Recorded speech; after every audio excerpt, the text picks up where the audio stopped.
Saya Kemas Irsanur Yusami, NIM 2019-170.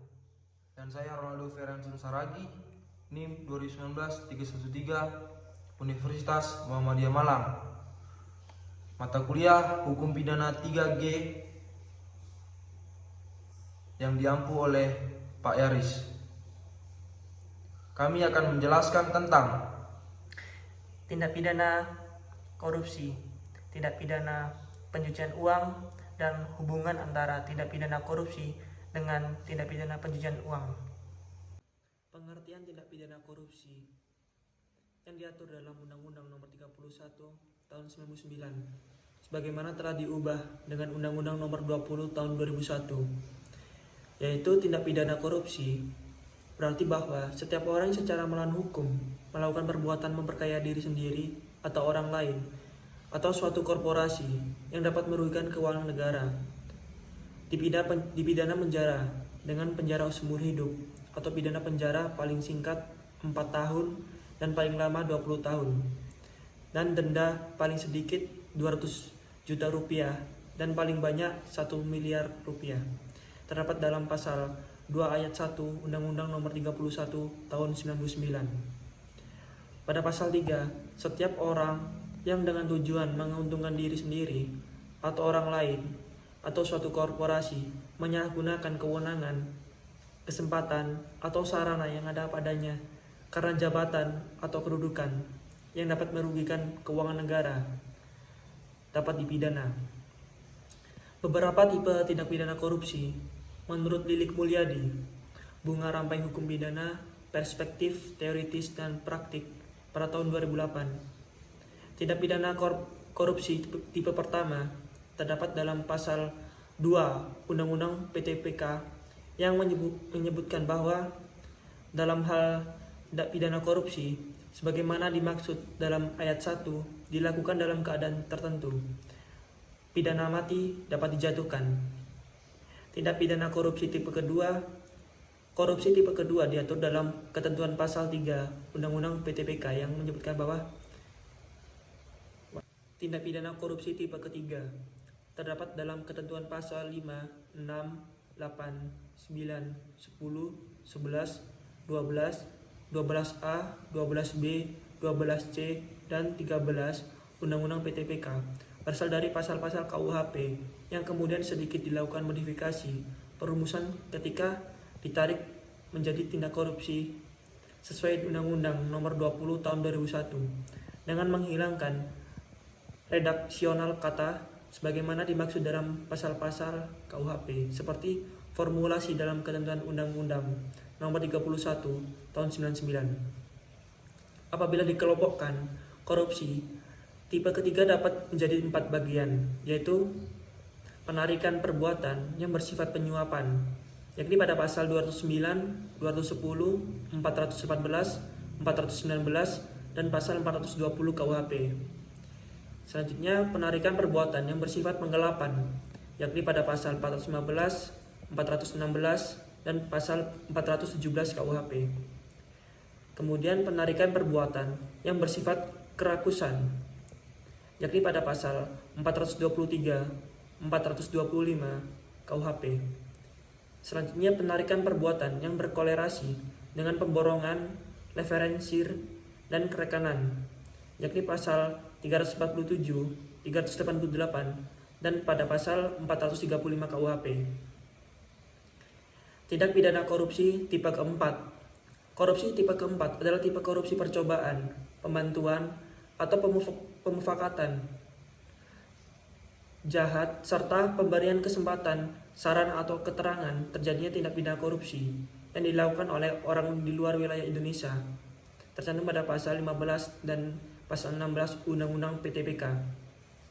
Tindak pidana korupsi tipe kelima ini sebenarnya bukanlah bersifat murni tindak pidana korupsi, tetapi tindak pidana lain yang berkaitan dengan tindak pidana korupsi yang diatur dalam bab 3 pasal 21 sampai dengan pasal 24 Undang-Undang PTPK.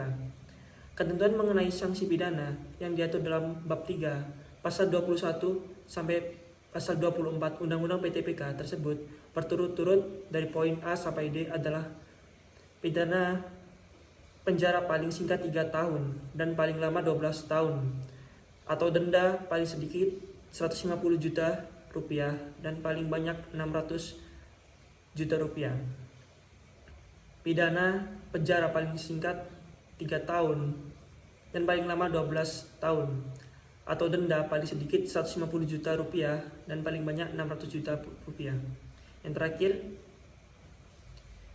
selanjutnya pidana penjara paling singkat 1 tahun dan paling lama 6 tahun, atau denda paling sedikit 50 juta rupiah, paling banyak 300 juta rupiah. Yang terakhir, pidana penjara paling lama 3 tahun atau denda paling banyak 150 juta rupiah. Contoh kasus korupsi bantuan sosial COVID-19 Mensos Juliari Batubara dijerat dengan pasal 12 huruf A atau pasal 12 huruf B atau pasal 11 Undang-Undang Nomor 20 2001 tentang pemberantasan tindak pidana korupsi, pasal 55 ayat 1 KUHP. Dampak, faktor, dan teori dari tindak pidana korupsi. Dampak yang diakibatkan oleh tindak pidana korupsi di segala bidang membuat Indonesia semakin terpuruk karena banyak sekali terjadi kasus korupsi di Indonesia yang merugikan baik dari pemerintah maupun masyarakat. Tindak pidana korupsi ini yang membuat Indonesia semakin miskin. Teori penyebab korupsi dirangkum dari Pusat Edukasi Anti Korupsi menurut Robert Kingard. Yang pertama, teori CDMA, Corruption Directionary Monopoly Accountability. Korupsi terjadi karena adanya faktor kekuasaan dan monopoli yang tidak dibarengi oleh akuntabilitas. Selanjutnya, teori Means and Shame, Robert Merton. Teori ini menyatakan bahwa korupsi merupakan suatu perilaku manusia yang diakibatkan oleh tekanan sosial sehingga menyebabkan pelanggaran norma-norma. Selanjutnya, teori solidaritas sosial. Teori ini dikembangkan oleh Emil Durkheim pada tahun 1858 sampai 1917. Teori ini memandang bahwa watak manusia sebenarnya bersifat pasif dan dikendalikan oleh masyarakatnya. Selanjutnya, menurut Jack Bologna, teori Gone, Greed, Opportunity, Need, Expose. Faktor-faktor penyebab korupsi adalah keserakahan, kesempatan, kebutuhan, dan pengungkapan. Keserakahan berpotensi dimiliki setiap orang dan berkaitan dengan individu pelaku korupsi, organisasi, instansi, atau masyarakat yang luas dalam keadaan tertentu membuka faktor kesempatan melakukan kecurangan. Faktor kebutuhan erat dengan individu untuk menunjang kehidupan yang wajar, sementara faktor pengungkapan berkaitan dengan tindakan atau konsekuensi yang dihadapi oleh pelaku kecurangan apabila pelaku ditemukan melakukan kecurangan. Upaya memberantas tindak pidana korupsi yang paling utama adalah gerakan moral yang secara terus-menerus mensosialisasikan bahwa korupsi adalah kejahatan besar bagi kemanusiaan yang melanggar harkat martabat manusia. Melalui gerakan moral ini diharapkan tercipta kondisi lingkungan masyarakat yang sangat menolak, menentang, dan menghukum perbuatan korupsi, dan diharapkan akan menerima, mendukung, dan menghargai perilaku anti korupsi. Langkah ini antara lain dapat dilakukan melalui lembaga pendidikan, sehingga dapat terjangkau seluruh lapisan masyarakat, terutama generasi muda, sebagai langkah yang efektif membangun peradaban bangsa yang bersih dari moral korupsi, agar terciptanya bangsa yang bersih, adil, dan makmur. Selanjutnya, saya akan melanjutkan tentang tindak pidana pencucian uang. Pencucian uang atau money laundering adalah suatu upaya perbuatan untuk menyembunyikan atau menyamarkan asal-usul uang atau dana atau harta kekayaan hasil tindak pidana melalui berbagai transaksi keuangan agar uang atau harta kekayaan tersebut tampak seolah-olah berasal dari kegiatan yang sah atau legal. Pencucian uang umumnya dilakukan melalui 3 langkah tahapan. Langkah pertama, yakni uang atau dana yang dihasilkan dari suatu kegiatan tindak pidana atau kejahatan diubah ke dalam bentuk yang kurang atau tidak menimbulkan kecurigaan melalui penempatan kepada sistem keuangan dengan berbagai cara atau tahap penempatan, placement.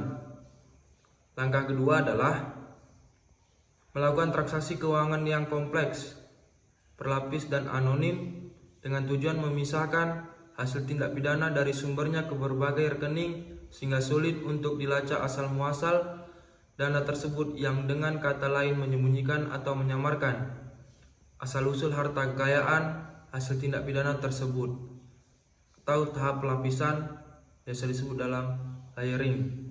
Langkah ketiga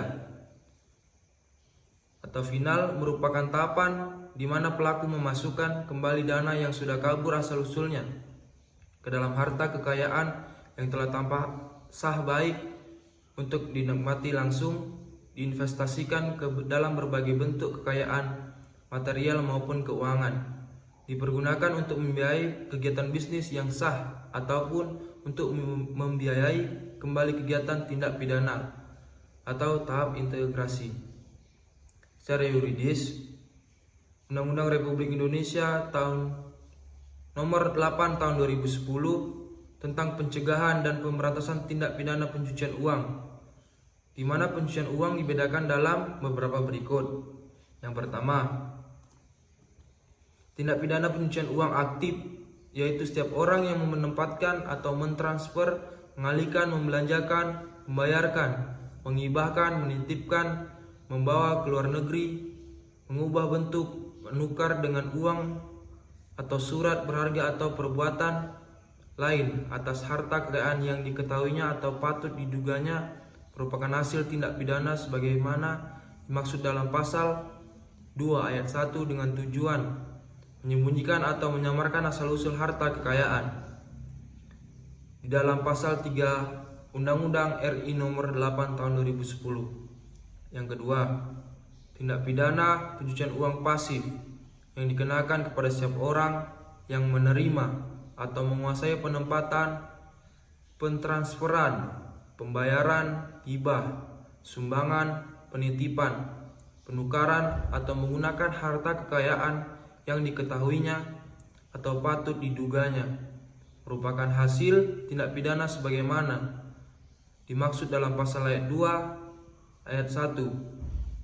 Hal tersebut dianggap juga sama dengan melakukan pencucian uang, namun dikecualikan bagi pihak pelapor yang melaksanakan kewajiban pelaporan sebagaimana diatur dalam undang-undang ini dalam pasal 5 Undang-Undang RI Nomor 8 Tahun 2010. Yang ketiga, dalam pasal 4 Undang-Undang RI Nomor 8 2010 dikenakan pula bagi mereka yang menikmati hasil tindak pidana pencucian uang yang dikenakan kepada setiap orang yang menyembunyikan atau menyamarkan asal-usul, sumber lokasi, peruntukan, pengalihan hak-hak atau kepemilikan yang sebenarnya atas harta kekayaan yang diketahuinya atau patut diduganya merupakan hasil tindak pidana sebagaimana dimaksud dalam pasal 2 ayat 1.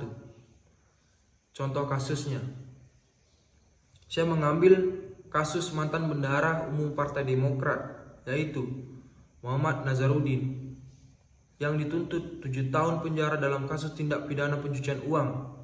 Nazarudin terbukti telah mencuci uang haram itu dengan mengalihkan hartanya itu sejak Oktober 2010 hingga 15 Desember 2014 dengan nilai 500 miliar rupiah. Selain itu, Nazar didakwa melakukan pencucian uang dengan menyamarkan harta kekayaannya sebesar 80 miliar rupiah pada 15 September 2009 sampai 22 Oktober 2010. Atas tindakannya ini, Nazarudin dianggap terbukti melanggar pasal 3 Undang-Undang Nomor 8 Tahun 2010 tentang pencegahan dan pemberantasan pencucian uang. Junto pasal 55 ayat 1 ke 1 pasal 65 ayat 1 KUHP.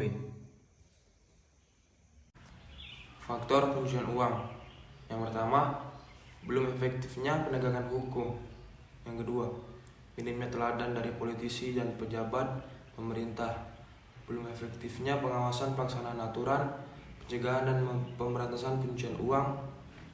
Rentannya produk hukum yang memberi celah, penyalahgunaan wewenang, serta sulitnya mendeteksi pihak yang merupakan pemilik harta yang sesungguhnya.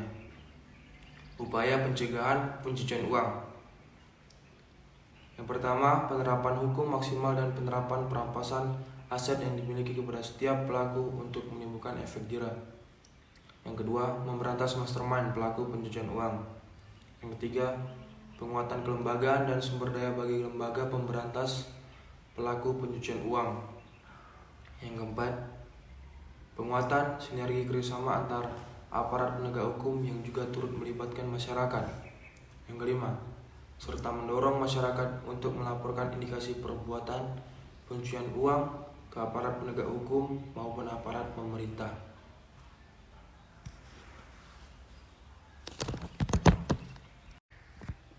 Ada 3 pengertian, yakni yang pertama dalam bab 1 ketentuan umum pasal 1 Undang-Undang Nomor 25 Tahun 2003 adalah perbuatan menempatkan, mentransfer, membayarkan, membelanjakan, menyumbangkan, menitipkan, membawa keluar negeri, menukarkan atau perbuatan lainnya. Yang kedua, atas harta kekayaan yang diketahuinya atau patut diduga merupakan hasil tindak pidana. Yang ketiga, dengan maksud untuk menyembunyikan atau menyamarkan asal-usul harta kekayaan sehingga seolah-olah menjadi harta kekayaan yang sah.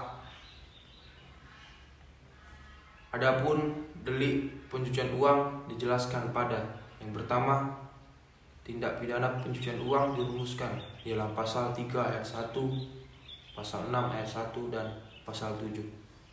Yang kedua, tindak pidana lain yang berkaitan dengan pencucian uang dirumuskan dalam pasal 8, pasal 9, pasal 10, pasal 10A, pasal 11.